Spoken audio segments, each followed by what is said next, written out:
What's good, squad? Let's dive into the action.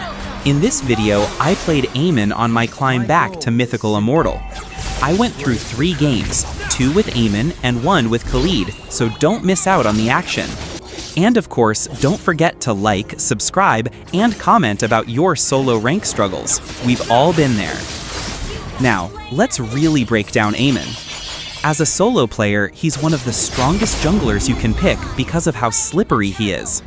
He can dive in for that quick assassination, then vanish like nothing ever happened, leaving the enemy tilted and confused. That's why if he isn't banned, you should always consider him. He's perfect for solo climbing because you don't have to rely on your teammates as much. You can pick off squishy targets, control the tempo, and even turn fights around with just one clean combo. But here's the trick. Eamon isn't just about spamming skills, he's about timing. You need to know when to go in, when to hold back, and when to just farm in peace. Don't forget, farming is the foundation of Eamon's strength. Get your items quickly, and suddenly you become a nightmare for the enemy's backline. Always check the minimap, because one bad rotation or surprise gank can completely shift the game. Also, learn to love the bushes. Eamon hiding in a bush is basically like setting up a free highlight reel. Wait for the enemy carry to walk in, boom, instant delete, then walk away like you did nothing wrong. And when the game isn't going your way, maybe your teammates are feeding or just lost in another dimension, focus on pushing lanes and clearing minions. That extra gold and lane pressure can buy you time and swing the game back in your favor. At the end of the day, Eamon is about positioning and decision-making. Know when to push, when to go for kills, and when to simply play safe. If you can master that balance, you'll find yourself climbing ranks even in the toughest solo queue games. By the way, I didn't die, I just recalled. Yeah, I know. The haters are already typing, "You died." But no, trust me, you saw nothing. Just a casual recall, nothing more. Keep the vibe rolling. As you can see here, my teammates all decided to take a group nap, and I'm just out here doing the smart thing. Keep pushing like nothing happened. So, like I told you earlier, when you keep pushing, you actually force the enemy to chase you. That way, you drag them over to your lane and stop them from pushing your towers, and that's one of the sneaky ways you win games. It doesn't always work, but honestly, most of the time it does. And in this match, you can clearly see how effective it is. Now, here's the golden rule. If your team is about to lose a fight, don't play superhero, just escape. Don't go diving in just because your teammates did. Sometimes, following them is like signing up for a free trip straight to the respawn timer. Instead, let them do their thing while you handle the real business, pushing, farming, and keeping pressure on the map. The more you push, the more gold and XP you stack up, and the faster you scale. When you get ahead like that, suddenly the enemies don't want to see you anymore. They panic, they misplay, and boom, you're back in control. And remember, kills might look good for the highlight reels, but towers are the real MVPs. Break towers, take objectives, and watch how fast the game swings in your favor. At the end of the day, smart pushing is like mind games. You're making the enemy choose between chasing you or protecting their base. Either way, you're in control. That's how you climb ranks without relying on teammates who love throwing 4v5 fights for free. So here, I'm just chilling in the bush, waiting for the perfect chance to counter the enemy. That's the key. You don't rush, you don't panic, you just wait. Push when the moment's right, counter when they slip up, and always keep your eyes on the objectives. If you play like this, you can literally change the entire game. See, the enemy wants you to make mistakes. They want you to jump into every team fight, even the ones you're obviously going to lose. They want you to follow your teammates into chaos and throw away your advantage. But nah, you're smarter than that. You know the real win condition. Focus on towers, farming, and making the map yours. And here's the thing, when you play this way, you frustrate the enemy like crazy. They start chasing you instead of pushing, they waste their time trying to catch you, and while they're busy, you're just farming, leveling up, and stacking gold. And when the timing is finally right, boom, you join a team fight that you know is winnable, and suddenly, you're the hero carrying the whole game. So remember, don't get dragged into every bad fight. Just let it go. keep your head cool, keep your goal moving forward, and focus on the stuff that actually wins games. Because at the end of the day, it's not about who had the flashiest kills, it's about who destroyed the base. And trust me, if you play smart like this, 9 times out of 10, that's going to be you. Still 2 more games to go, so don't miss out. In this one, I picked Eamon again, but the enemy was paying attention this time. They drafted Roger, which is one of the best counters to Eamon. Why? Because Roger doesn't just stand there. He can literally dodge, leap, or run away from Eamon's ultimate like he's in an action movie. 1 second you think you've got him locked, the next he's already gone, like, nope, not today. On top of that, they also grabbed Natan and Grok. Now let me tell you, those two are currently sitting at the top of the meta chart.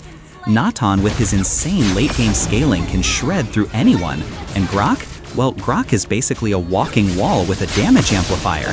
He's tanky, annoying, and he'll smash your tower while pretending he's playing Demolition Simulator. So at this point, you'd think the game was looking really tough, right? But here's the thing, it's not just about what heroes they pick, it's about how you play around it. With Eamon, the key is always timing and decision-making. You don't dive into fights just because you can. You wait, you read the enemy's moves, and you strike when you know you can secure the kill and escape safely. That's what separates a good Eamon from a feeding Eamon. Even with Roger trying to counter, Natan spamming lasers, and Grok running around like a moving brick wall, you can still dominate if you focus on when to engage and when to stay patient. That's the real secret. Timing, map awareness, and knowing exactly when the fight is yours. So yeah, meta or not, counterpick or not, Eamon can still shine if you play him right. So here's the thing, public players love to complain before the game even starts. The draft screen pops up and suddenly it's like the end of the world. GG, bad draft, we lost. Bro, relax, the minions haven't even spawned yet. Some of these guys lose more in draft chat than they do in the actual game. Now, don't get me wrong, sometimes a bad draft really can make the game tough. But at the end of the day, Mobile Legends isn't decided by the draft alone, it's decided by how you play. And when you're solo, you don't have the luxury of a full 5-man squad with perfect synergy. So instead of tilting like your teammates, just focus on what you can control. Stick to your lane, hit your farm, play smart, and make the best out of the situation. Draft doesn't lose games, bad decision-making does. And trust me, if you stay calm and play with purpose, you'll be surprised at how many lost drafts can turn into easy wins. So in this game, the system gave me the roam role, and I was like, alright, fine, let's do this. I picked Khalid, and some of you might be thinking, Khalid as a roamer? Is this guy trolling? But trust me, Khalid is actually underrated in this role. As a solo player, you need someone who can be tanky, deal damage, and sustain himself. And Khalid checks all those boxes. He can dive, he can heal, and he can surprise the enemy with his engage. Now, let's be honest here. When you roam in solo queue, you're not just playing the game, you're babysitting. You're basically the nanny of the squad. You run around handing out vision, protecting teammates, peeling enemies, and sometimes even holding their hands while they try not to run into turrets like headless chickens. And you know what's funny? No matter how good you play, half the time they don't even notice. You dive, you save your marksman from certain death, and all they do is recall without even a thanks. That's solo queue life. And of course, sometimes you die. But hey, that's part of being the tank. Nobody expects you to go 10-0. You die, you respawn, you walk it off. If the marksman dies, everybody screams GG. If the mage dies, it's report. But if the tank dies, it's like, well, he tried his best. So honestly, dying as a tank doesn't feel that bad. It's like free therapy. This game though, let me tell you, it wasn't easy. The enemy team was stacked, they had meta picks, and they weren't letting us breathe. Even my first 2 games with Amin felt easier because when you're jungling, you control the tempo. You pick when to gank, when to rotate, when to secure objectives. But with Khalid roaming, you're at the mercy of your teammates. And let's be real, solo queue teammates are not exactly known for their brain cells. Like, I ping retreat 5 times, and my gold laner still thinks it's a great idea to dive under the enemy tower 1v3. Or I set up a perfect team fight, and our mage is in the jungle farming creeps like he's preparing for Mobile Legends story mode. Sometimes you wonder if you're playing the same game. But that's the chaos of solo queue. It's pain, but it's also comedy gold. The best part about Khalid, though, is his sustain. You can dive into fights, soak a ton of damage, heal yourself up, and keep going. That's the difference between a roamer like Khalid and your typical tanks. He's tanky, but he also has damage, so you're not just a walking meat shield, you can actually punish the enemy for overextending. And when you use your ultimate at the right moment, it feels so satisfying. It's like dropping a meteor on their hopes and dreams. But let me share a secret. Roaming in solo queue isn't about always winning team fights. Sometimes the smartest move is just to create space, stall the enemy, and let your team farm up. If a fight looks doomed, don't dive in just because everyone else did. Retreat, heal up, and focus on objectives. Push lanes, clear vision, and keep your goal in mind. That's how you turn games around. Now, I won't lie, this match was one of the hardest I've had. The first 2 games with Amin were already tough, but at least I had jungle control. Here, with Khalid as a roamer, it was even tougher, because the enemy wasn't giving us an inch. But that's what makes these wins feel so satisfying. You're fighting uphill, the odds are stacked against you, and when you finally pull it off, it feels 10 times better than an easy stomp. And that's what I want you to take away from this. Don't get discouraged just because the draft looks bad or your teammates are struggling. Focus on your role, adapt to the situation, and make the plays you can make. Because even one good roam, one clutch engage, or one perfectly timed push can completely flip the game. So yeah, in this game, I was the tank, the babysitter, the frontliner, the sacrifice, whatever you want to call it. I was trying my absolute best to hold the team together. And sometimes that's all you can do in solo queue. Just hold the line, focus on objectives, and drag your team across the finish line. And let me tell you, this finish line was not easy to cross. But that's why it's fun, right? So here, we wiped out Hayabusa and 3 of his buddies, gone, deleted, sent back to the Fountain Express.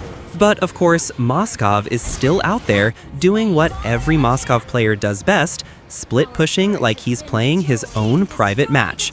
But it doesn't matter, because while he's busy farming minions, we're busy ending the game. GG easy.